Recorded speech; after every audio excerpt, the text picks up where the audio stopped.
오늘도 좋은 날입니다.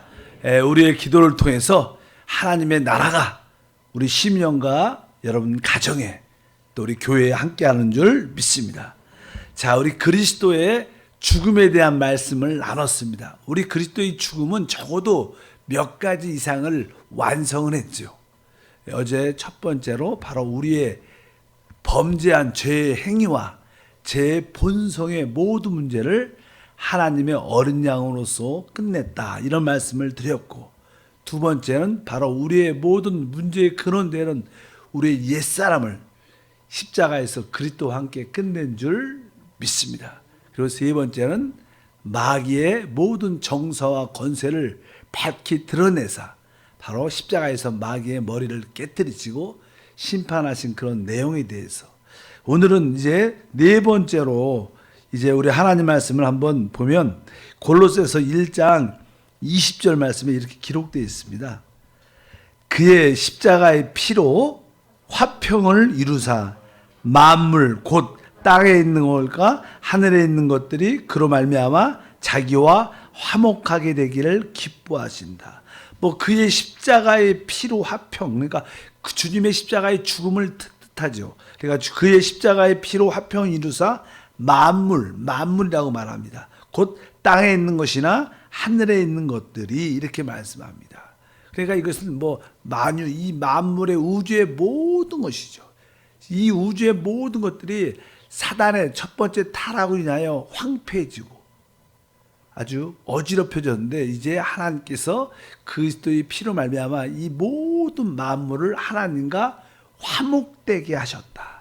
이것도 이제 법적으로 이제 우주가 이 타락한 이란 모든 어둠들이 다 하나님과 화목되는 길들이 십자가의 죽음을 통해서 이루어진 사건인 줄 믿습니다. 그러니까 모든 것이 하나님과 화목됐다, 이렇게 말씀을 드릴 수 있습니다.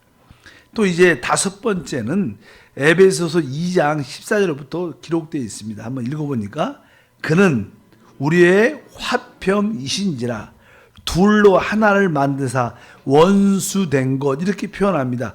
둘로 하나를 만드사, 이 둘이 무엇인가? 이것은 뒤에 쭉 읽어보니까 다른 것이 아니라 바로 이 이방인과 유대인들이 이렇게 나누어져 있죠. 그것이 다른 것이 아니라 바로 율법을 통해서, 율법 안에는 뭐 할례나 뭐 안식일을 지키는 것이냐, 먹고 마시는 그 여러 가지 규례, 또 인류의 각 민족의 여러 가지 풍습들로 인하여 이 민족이 사람들이 나누어져 있습니다. 특별히 유대인과 이방인들로 나누어져 있는데, 이러한 모든 것을 이제 깨트리시고 하나로 만든다는 거예요. 계속 읽어보겠습니다.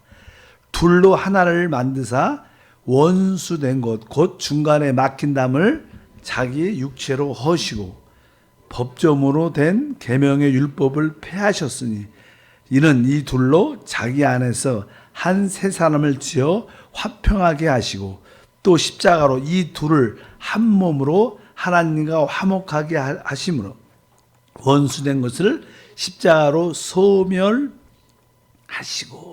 이런 말씀은 여기 보니까 계속 둘로 하나를 만드사 원수된 것 곧 중간에 막힌 담을 자기 육체로 하셨다. 그러니까 십자가의 죽음을 통하여 바로 모든 계명의 율법을 폐하셨다는 거예요. 더 이상 율법이 없다는 거예요. 그래서 이제 이방인과 유대인의 구별이 없다는 거예요. 이제 이 교회, 그것이 곧 교회인 줄 믿습니다. 교회는 이방인과 유대인의 구별이 없고 그리스도 안에서 하나가 됐다는 거예요.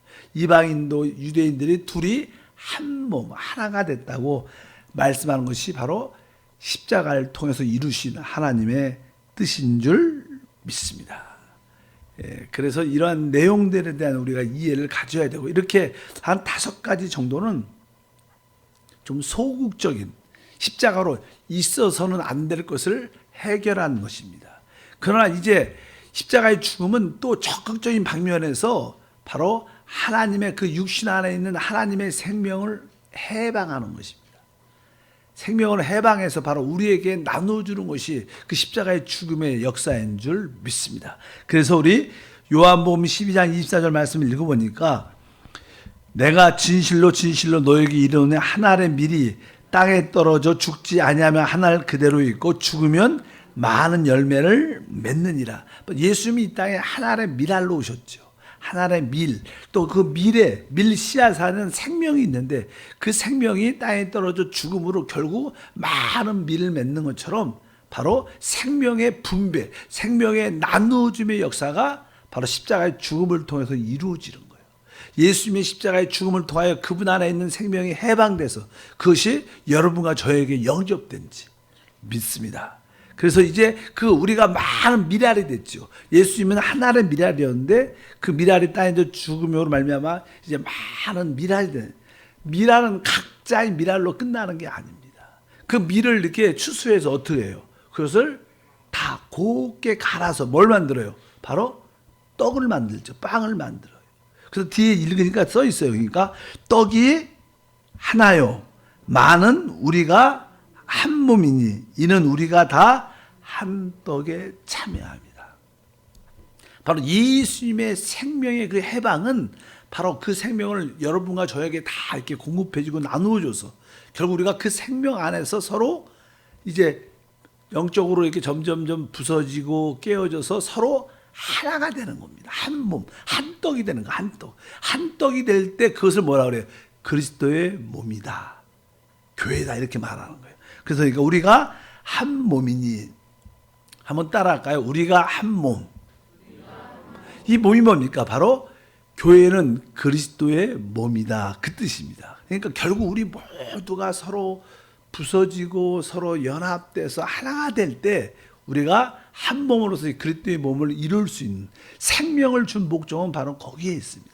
우리 모두가 하나 되는 것이 교회 안에서 되게 중요한 요소인 줄 믿습니다. 어떻게 하나가 될 수 있는가? 바로 그분의 해방된 생명을 통해서 하나 될 수 있어요. 그래서 우리는 영적으로 다 그리스도의 생명을 각자 소유하고 있지만 그 생명들이 서로 영적으로 무선 통신처럼 서로 연결되어 있는 거예요, 사실은. 믿으시면 알면 바로 우리의 머리는 그리스도시고 그러한 역사를 주님이 이루신 줄 믿습니다. 이런 일을 바로 그리스도의 십자가의 죽음을 통해서 이루셨다. 그래서 그분의 죽음은 아주 완전한 구속이다. 주님이 죽으신 이 두 가지 어떤 모습이 있는데 그분은 바로 하나님이 사람이란 예수로 오셔서 사람으로 그분이 죽으셨어요. 왜? 사람은 죄가 있습니다. 그러니까 사람을 구속하려면 진짜 사람이 와야 되고 진짜 사람의 피를 흘려야 돼요. 믿으시면 아멘. 그래서 그분이 진짜 사람으로 오신 거예요.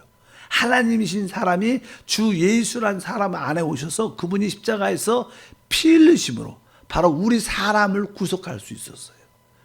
바로 완전한 구속이죠. 근데 거기에 또 하나의 비밀이 있는데 성경은 이렇게 기록됩니다. 요한일서 1장 7절 읽어보니까 그가 빛 가운데 계신 것 같이 우리도 빛 가운데서 행하면 우리가 서로 사귐이 있고 그 아들 예수의 피가 우리를 모든 죄에서 깨끗게 한다. 아까 그분이 사람을 오신 목적은 바로 사람인 우리를 구속하기 위해서 그분은 사람이 되셔야 돼요. 왜? 피가 있어야지 제사함이 있기 때문에. 그래서 그분은 완전한 사람으로 그분의 피로 우리를 구속하셨다는 거예요. 그걸 넘어서 여기에 보면 어떻게 써있냐면 그 아들 예수의 피. 따라할까요? 그 아들 예수의 피. 우리 주님이 여기에 말씀은 내가 인자 사람의 피라고 말하지 않아요. 뭐라 그래요? 그 아들이라고 써요. 성경에서 아들, 하나님의 아들이라는 것은 하나님이라는 뜻입니다. 원래. 그러니까 그분은 뭐요? 하나님의 아들, 하나님으로서 영원한 분이셔요. 그래서 그분의 피는 영원한 효과가 있다는 거예요. 믿으시면 아멘. 이 뜻입니다. 그러니까 왜 사람의 피라고 안 하고 예수의 피라고 안 하고 여기 보면 그 아들의 피라고 그러냐면 그 피의 효능의 효과가 영원하기 때문에 그 하나님이 영원한 것처럼 그 피가 영원한 효과를 가지고 있다는 거예요. 그래서 우리가 그 피를 항상 우리가 받아들이기만 하면 고백하기만 하면 그 피는 우리에게 영원한 효능을 주신다는 거예요.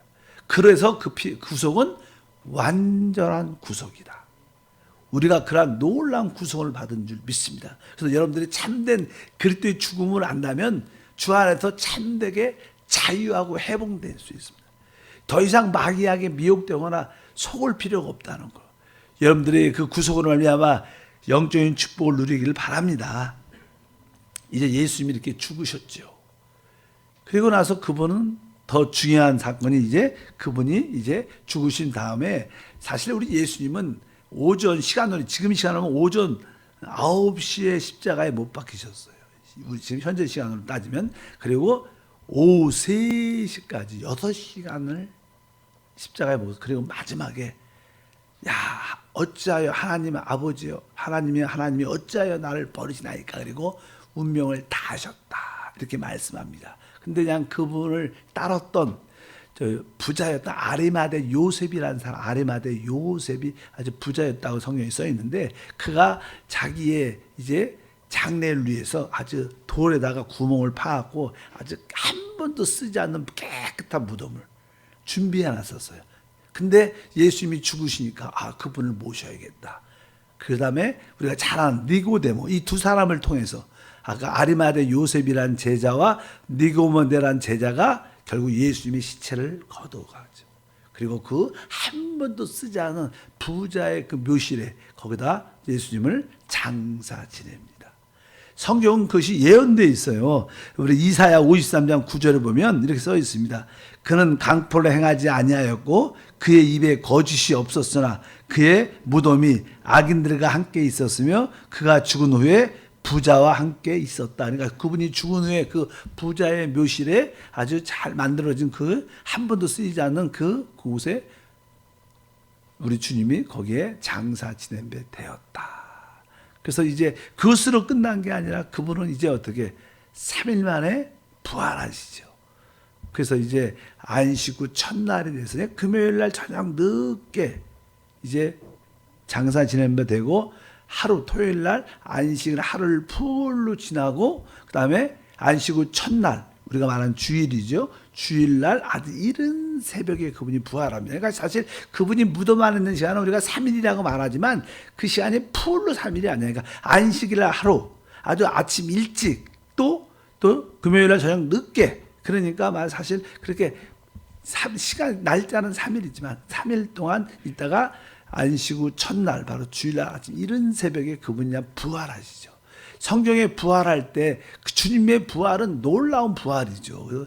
그 우주에서 또 이 땅에서의 가장 영광스러운 일이기 때문에 그 천사들이 와서 그 돌문을 이렇게 옮겨놓고 천사 와서 그 부활을 역사하는 그런 얘기가 기록되어 있습니다. 우리 마태복음 28장 1절과 2절에 이제는 부활에 대한 설명이 써 있어요. 이렇게 보니까 안식일이 다 지나고 안식 후 첫날이 되려는 새벽에 막달라 마리아와 다른 마리아가 무덤을 보려고 갔더니 큰 지진이 나며 주의 천사가 하늘로부터 내려와 돌을 굴려내고 그 위에 앉았는데, 이렇게 큰 바위에 돌을 밟고 무덤을 파고 거기에 돌로 막아놨는데, 이제 사람이 움직일 수, 한두 사람이 움직일 수 있는 돌이야 무근데 천사가 보니까 지진도 나오면서, 거기에 아마 우리가 알다시피 그 유대 종교의 어떤 바리새인과 그 사두개인들이 예수님이 뭐 부활한다는 그런 이야기를 들으니까 혹시 제자들이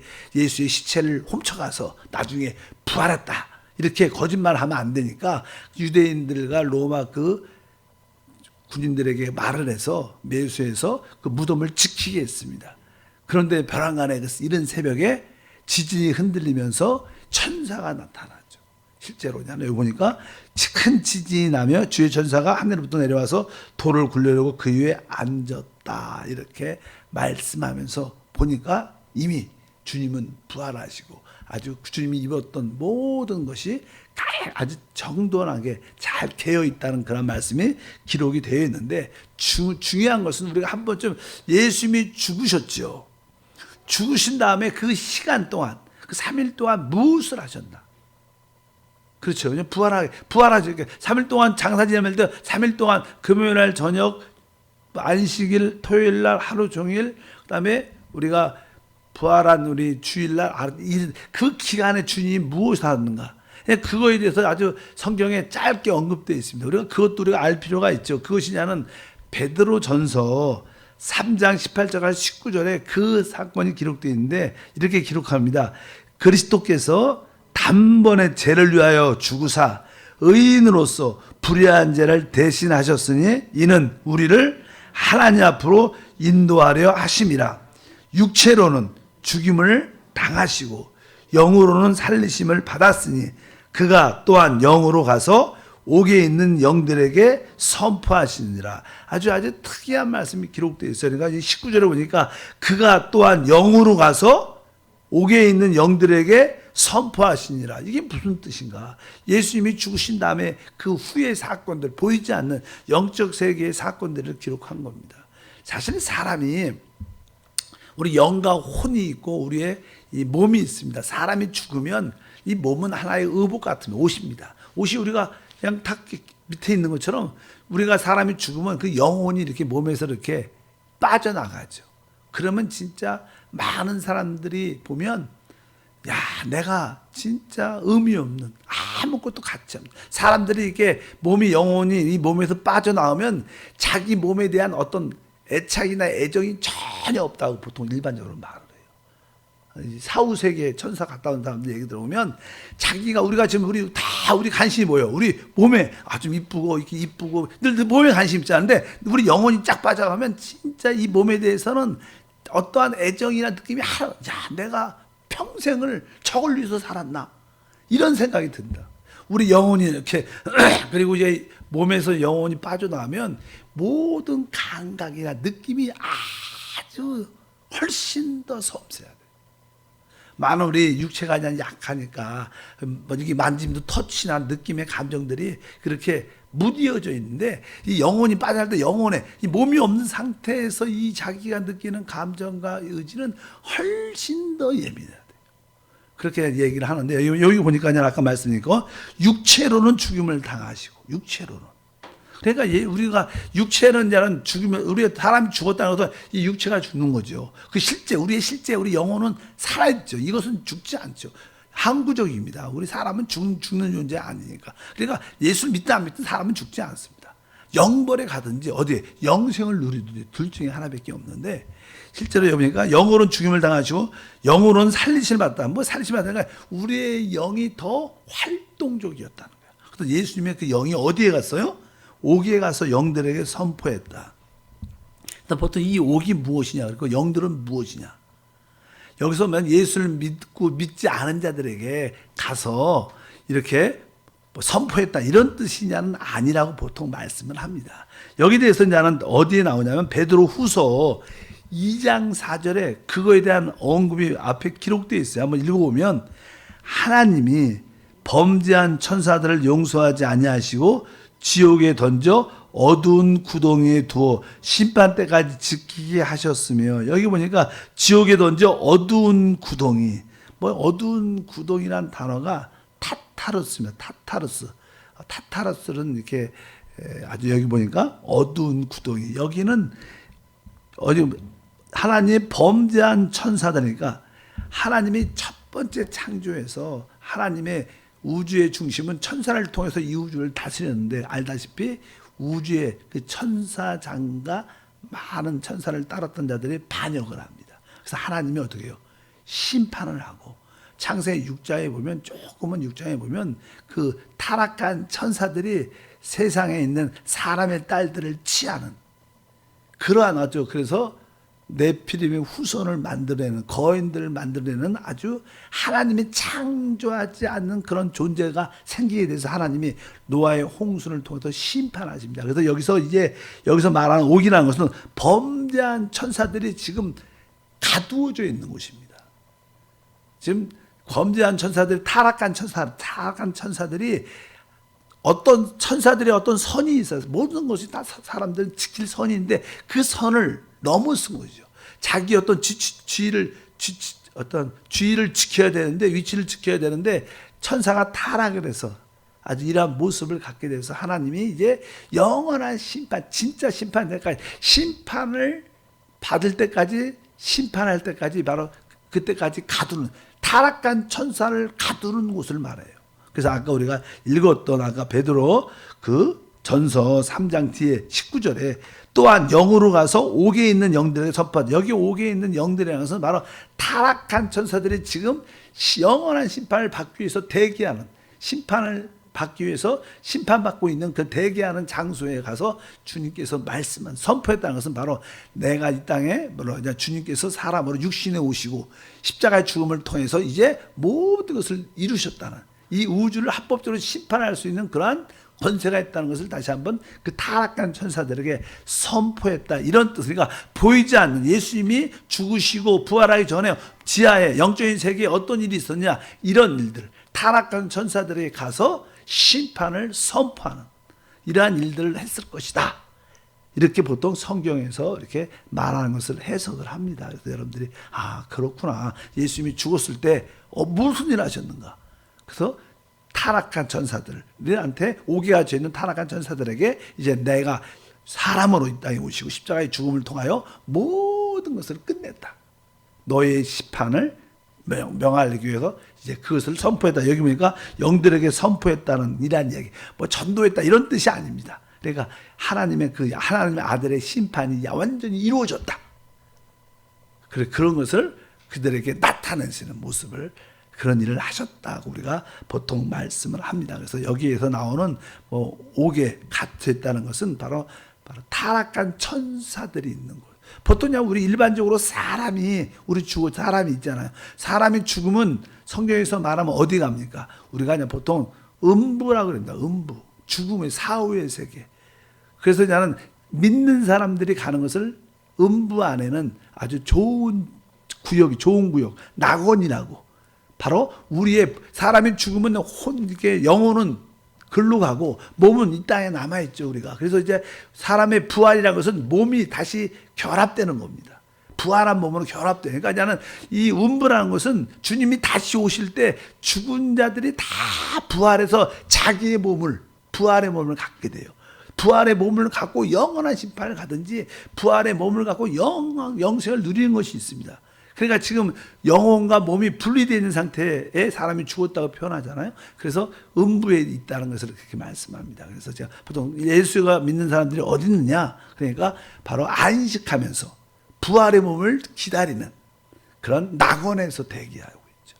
그래서 공주에서 보면 주님이 공중재림할 때 죽은 자들이 먼저 일어난다, 이렇게 말하잖아요. 죽은 자들이 먼저 일어난 것은 바로 그 낙원에서 안식하면서 부활의 몸을 꿈꾸고 있는, 기다리고 있는 것. 그래서 주님이 오실 때 바로 그들이 부활의 몸을 갖고 주님 앞에 서게 된다는 뜻입니다. 믿지 않는 사람들은 바로 이 낙원 안에는, 음부 안에는 아주 심판하고 고통 가운데 있는 곳이 있는데, 거기서 믿지 않는 사람들은 고통을 당하면서 영원한 심판을 기다리고 있습니다.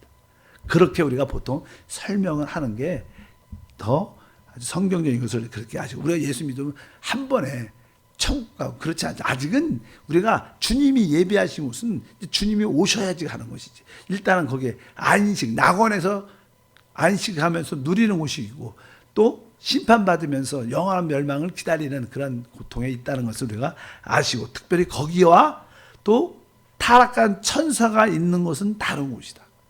여기서 말하는 것은 범죄한 천사들이 있는 곳에 주님이 가셔서 바로 심판을, 승리를 그들에게 선포하셨다. 이런 일들이 예수님이 죽으시고 보이지 않는 그 시간에 이런 일을 행하셨다는 것을 아시기를 바랍니다. 기도하겠습니다. 하나님 아버지 감사합니다. 다시 한번 십자가의 그리스도의 죽음은 완전한 구속으로서 우리의 죄와 죄의 본성, 우리의 옛사람 사단도 끝내고, 또 이 하늘에 있는 것과 땅에 있는 모든 만물을 하나님과 화목해도 하시고, 또 생명을 회복하셔서 바로 우리에게 한 떡으로 한 몸이 될 수 있도록 역사하시며, 무엇보다도 이제 이방인과 유대인을 구분하는 율법도 폐하심을 믿습니다. 이러한 완전한 그리스도의 죽음을 우리가 믿음으로 다 취하여 그 안에 있는 은혜와 축복을 누리게 하옵소서. 주 예수 이름으로 기도함나이다. 아멘.